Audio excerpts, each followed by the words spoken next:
नमस्कार साथियों, कैसे हैं आप सब? उम्मीद करता हूँ सभी शानदार होंगे, बेहतरीन होंगे। मैं कपिल आपका स्वागत करता हूँ आपके अपने चैनल तैयारी चक्र में। यह है तैयारी का पावर डोज़। साथियों, जीएस क्रम में आज हम बात करेंगे संविधान के एक बहुत महत्वपूर्ण बिंदु की, जिसका नाम है संविधान के मौलिक अधिकार। साथियों, मौलिक अधिकार क्या हैं और ये संविधान ने हमें किस रूप में दिए हैं? किस रूप में भारत के नागरिक इनका फ़ायदा उठा सकते हैं? आज हम इसकी चर्चा डिटेल में करेंगे। साथियों, ये वीडियो बहुत अच्छी होने वाली है। मैंने वीडियो को बहुत लंबा रखने की कोशिश नहीं की है। मैंने कोशिश की है कि बहुत कम समय में आपको इम्पोर्टेंट सारे पॉइंट्स को यहाँ पे आपके सामने रख पाऊँ, जो पेपर में बहुत ज़्यादा इम्पोर्टेंट हैं, बहुत ज़्यादा उपयोगी साबित होंगे। साथियों, चाहे आप किसी भी पेपर की तैयारी कर रहे हैं, कोई यूपी सब इंस्पेक्टर है, कांस्टेबल है, दिल्ली सब इंस्पेक्टर कांस्टेबल है या फिर आरआरबी एनटीपीसी का कोई पेपर ही क्यों नहीं है। ये ऐसा टॉपिक है जिससे क्वेश्चन हर एक पेपर में पूछे जाते हैं। साथियों, आप हमारे चैनल तैयारी चक्र में पूरी तैयारी ज़ोर-शोर से कर सकते हैं। हमारे मेहनती टीचर सारी तैयारी को आपको फ्री ऑफ कॉस्ट करा रहे हैं। आप जाकर प्लेलिस्ट चेक करें। मैंने वहाँ भारतीय इतिहास के बारे में बहुत सारी वीडियोज़ के माध्यम से आपको क्लियर करने की कोशिश की है।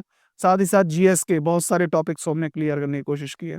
साथियों, हमारे सारे टीचर अलग-अलग सब्जेक्ट्स को कवर करने में लगे हुए हैं और हमें आपसे इतने ही साथ की ज़रूरत है कि यदि आपको हमारा कंटेंट, हमारी मेहनत पसंद आए, तो वीडियो को लाइक करके हमारा उत्साहवर्धन करें। साथ ही साथ शेयर कर दें इस वीडियो को अपने सभी साथियों के साथ और हो सके तो हमारे टेलीग्राम चैनल को भी जॉइन करें। आइए बिना देरी करे शुरू करते हैं आज का बहुत बेहतरीन और शानदार टॉपिक, संविधान में पाए जाने वाले मौलिक अधिकार यानी कि मौलिक अधिकारों को। आइए शुरू करते हैं। तो आज हम पढ़ेंगे भारतीय संविधान में मौलिक अधिकार किस रूप में हमें दिए गए हैं, कितने हैं और कैसे वो हमारे लिए महत्वपूर्ण हैं। आइए शुरू करते हैं। साथियों, मौलिक अधिकारों की बात करें तो ये संविधान के भाग 3 के अनुच्छेद 12 से लेके 35 के बीच में दिए गए हैं। यानी संविधान के भाग 3 के अनुच्छेद 12 से 35 के बीच में मौलिक अधिकारों का जिक्र मिलता है। कुल इनकी संख्या कितनी है साथियों? तो इनकी संख्या कुल मिलाकर 6 है। हमें 6 मौलिक अधिकार दिए गए हैं। मैं आपको इसे याद करने की बहुत ही साधारण ट्रिक भी बताऊँगा जो आपके पेपर में काम आएगी। आइए, अगली बात अगर हम करें जो कि बहुत इंपॉर्टेंट बात है, पेपर में पूछ ली जाती है कि ये कहाँ के किस देश के संविधान से लिए गए हैं। जैसा कि आपको पता है कि हमारे भारत का संविधान इस विश्व का सबसे बड़ा लिखित संविधान है और ये विश्व के अलग-अलग देशों के अलग-अलग जो संविधान हैं, उनसे इम्पोर्टेंट चीज़ों को लेकर के बनाया गया है। तो जो भारत में संविधान के मौलिक अधिकार हैं, वो अमेरिका यानी यूएसए के संविधान से लिए गए हैं। इनका उद्देश्य क्या है? इनका उद्देश्य नागरिकों की स्वतंत्रता की रक्षा करना है। कई बार पेपर में यही क्वेश्चन पूछ लेता है कि संविधान के मौलिक अधिकारों का उद्देश्य क्या है? तो आपको बताना है संविधान के मौलिक अधिकारों का उद्देश्य नागरिकों के स्वतंत्रता की रक्षा करना है।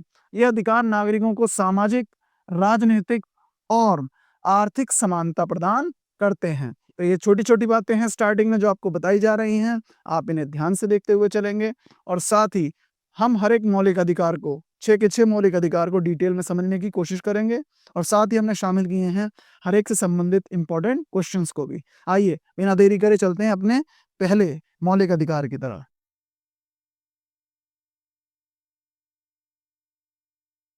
ये सब जानने से पहले हम टेबल के माध्यम से जानेंगे कि कितने प्रकार के मौलिक अधिकार हैं। जैसा कि मैंने आपको बताया था कि संविधान में 6 प्रकार के मौलिक अधिकार दिए गए हैं। ये कौन से अनुच्छेद से कौन से अनुच्छेद की तरफ हैं, ये भी मैं आपको बताऊँगा और वीडियो के अंत में मैं आपको इन्हें याद करने की एक बहुत ही आसान ट्रिक बताऊँगा, जिससे आप इन्हें तुरंत कंठस्थ कर लेंगे और आपके पेपर के लिए कोई भी आपको प्रॉब्लम नहीं होगी। आइए, तो सबसे पहला है समानता का अधिकार। ये सभी नागरिकों को समानता का अधिकार देता है पूरे भारतवर्ष में।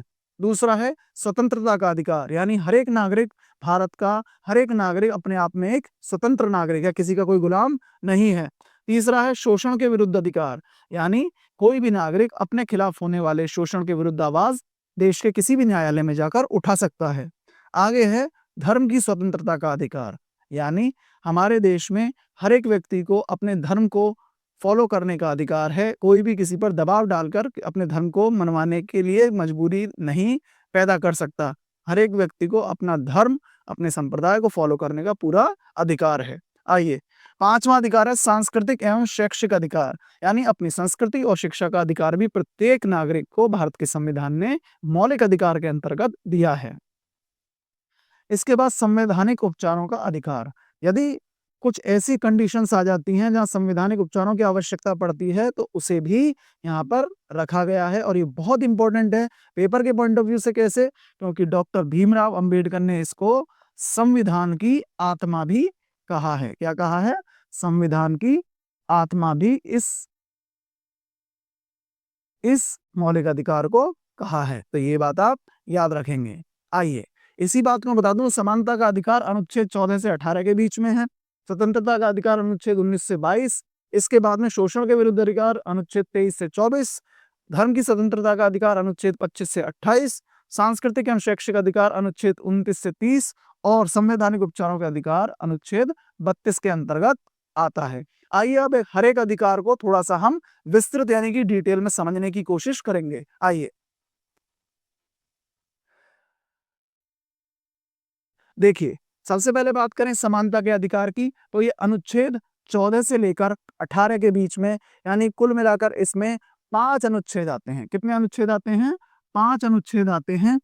और इसके अगर मुख्य गुणों की बात करें, अलग-अलग अनुच्छेद में कौन-कौन सा हमें अधिकार दिया गया है, तो सबसे पहला अनुच्छेद 14 के अंतर्गत है कानून के समक्ष समानता, यानी भारत के प्रत्येक नागरिक की कानून के समक्ष समानता है। हर एक नागरिक कानून के सामने एक समान है, कोई भी अंतर नहीं है। दूसरा, भेदभाव का निषेध। हमारे कानून में भेदभाव का निषेध किया गया है, यानी किसी से कोई भी भेदभाव नहीं होगा।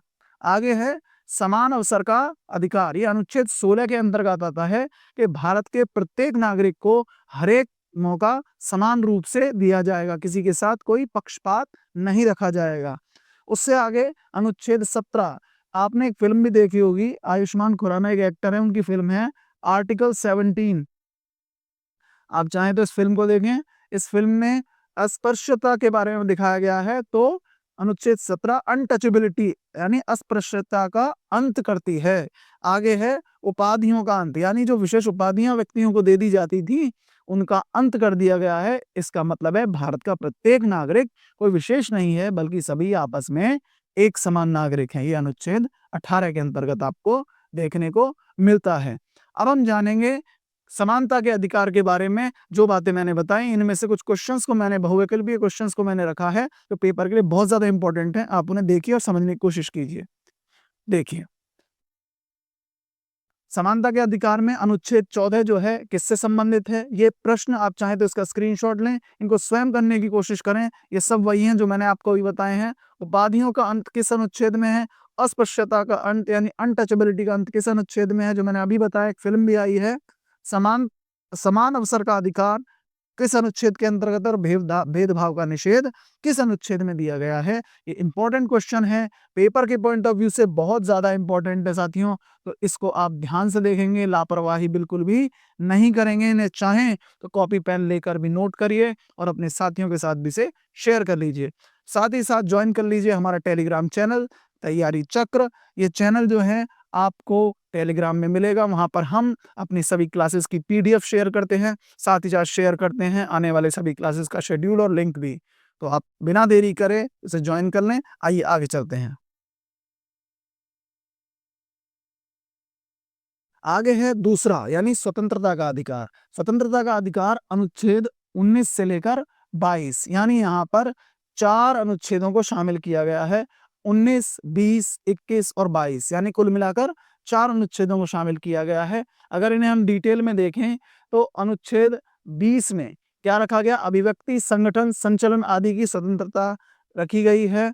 उसके बाद अनुच्छेद 20 में अपराधों से संरक्षण, अनुच्छेद 21 में जीवन और व्यक्तिगत स्वतंत्रता का अधिकार दिया गया है। स्पेशली साथियों कभी-कभी बीच में पूछ लेता है एग्जाम में आपसे कि ये बताइए स्वतंत्रता के अधिकार के अंतर्गत कौन से अनुच्छेद में जीवन और व्यक्तिगत स्वतंत्रता का अधिकार दिया गया है? तो आपका उत्तर होना चाहिए अनुच्छेद 21, उसका सही उत्तर होगा। आगे है गिरफ्तारी के खिलाफ सुरक्षा। ये अनुच्छेद 22 में दी गई है। ये मैंने आपको डिटेल में बताया। स्वतंत्रता का अधिकार, अधिकार नंबर, मूल अधिकार का दूसरा नंबर है ये। आइए अब इससे संबंधित कुछ क्वेश्चंस को देखने की कोशिश करेंगे। देखिए, यहाँ पर 5 क्वेश्चन मैंने रखने की कोशिश की है। अनुच्छेद 19 किससे संबंधित है? अनुच्छेद 21 में क्या सुरक्षा है? अनुच्छेद 22 किससे संबंधित है? जीवन का अधिकार जो ही मैंने आपको बताया, और अपराधों के लिए संरक्षण किसमें है इसे आप देखेंगे। बिना देरी करे आगे बढ़ते हैं। देखिए, अगला है शोषण के विरुद्ध अधिकार। देखिए, हमारे भारत का संविधान मूल अधिकारों के अंतर्गत भारत के प्रत्येक नागरिक को शोषण के विरुद्ध अपना अधिकार रखने का मौका देता है, शोषण के विरुद्ध आवाज उठाने का मौका देता है। यदि किसी भारत के नागरिक का शोषण किसी के द्वारा किया जाता है, तो भारत के किसी भी माननीय न्यायालय में जाकर इसके खिलाफ आवाज उठा सकता है। आइए इसको थोड़ा डिटेल में समझते हैं और उससे पहले जानते हैं कि कितने अनुच्छेद कवर किए गए हैं। तो अनुच्छेद कवर किए गए हैं केवल 2 अनुच्छेद। आइए, तो इसमें अनुच्छेद 23 कहता है मानव तस्करी और जबरन मजदूरी का निषेध है। कोई भी व्यक्ति मानव तस्करी में लिप्त नहीं हो सकता है और साथ ही साथ कोई भी व्यक्ति जो है किसी भी व्यक्ति से जबरन मजदूरी नहीं करा सकता जब तक कि उसकी स्वयं की इसमें रजामंदी ना हो। आइए, आगे है बाल श्रम का निषेध। देखिए, जो शोषण के विरुद्ध अधिकार है वो बाल श्रम का कठोर निषेध करता है। ये अनुच्छेद 24 में आता है। किसी भी बच्चे को जो 14 साल से कम, यहाँ मैं आपको विशेष जानकारी बता दूं, 14 साल से कम के बच्चे को कोई भी काम नहीं कराया जा सकता। 14 साल के बच्चे से ऊपर जो बच्चा है उसे उसकी अभिभावकों और उसकी मर्जी के अनुसार हल्का काम कराया जा सकता है, लेकिन 14 साल से कम के बच्चे से कोई भी कार्य नहीं कराया जा सकता। इसलिए बाल श्रम का निषेध इसके अंतर्गत दिया गया है। तो ये आप इम्पोर्टेंट है, ध्यान से देख लें। इसकी पीडीएफ हम अपने टेलीग्राम चैनल पर आपको शेयर कर देंगे। यहाँ बात करते हैं इसके 5 इंपॉर्टेंट एमसीक्यूज की। अनुच्छेद 23 किससे संबंधित है, 24 किससे संबंधित है, दोनों मैंने बताए हैं अभी। मानव तस्करी किससे संबंधित, थोड़ा बदल के दे दे आपको। बाल श्रम अनुच्छेद कौन से में है और शोषण के विरुद्ध अधिकार किस श्रेणी में आता है। तो ये बातें बहुत इंपॉर्टेंट बात आपके लिए हैं साथियों। मैं इसके साथ ही तुरंत आपको दूंगा पीवाईक्यूज यानी कि परीक्षा में पूछे गए बहुत इंपॉर्टेंट क्वेश्चन मौलिक अधिकारों से संबंधित। हमारी अगली वीडियो आपको तुरंत चैनल पे मिलने वाली है, तो चैनल को सब्सक्राइब करें और हमारे प्लेलिस्ट को चेक कर लें, जिससे आपकी परीक्षा को धार मिले। क्योंकि ये है तैयारी चक्र, तैयारी का पावर डोज, वो पावर डोज जो आपको आपकी नौकरी तक ले जाने में पूरी मदद करेगा। साथियों, आप जान लगाए रखिए, हम मेहनत करते रहेंगे। आइए आगे बढ़ते हैं।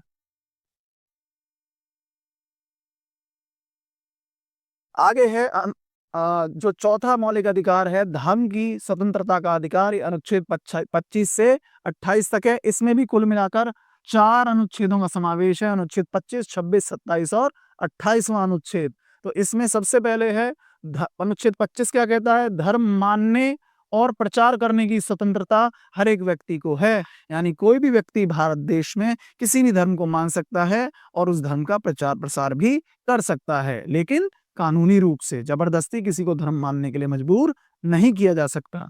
आगे है धार्मिक संस्थाओं की स्वतंत्रता। अनुच्छेद 26 क्या कहता है, धार्मिक स्वतंत्रता, धार्मिक संस्थाएं जो हैं उनको स्वतंत्रता प्रदान करता है। सभी धार्मिक संस्थाएं स्वतंत्र हैं। आइए, करों से मुक्ति अनुच्छेद 27 और धार्मिक शिक्षा की स्वतंत्रता अनुच्छेद 28 में। यानी कि अलग अलग धर्म अपने धर्मों की शिक्षा भी अपने अनुयायियों को दे सकते हैं। इसका भी स्वतंत्रता का अधिकार कौन दे देता है, हमारा मौलिक अधिकार में धर्म की स्वतंत्रता के अधिकार के अंतर्गत ये सब आता है। आइए इसके भी कुछ इंपॉर्टेंट एमसीक्यूज को देखते हुए चलते हैं साथियों।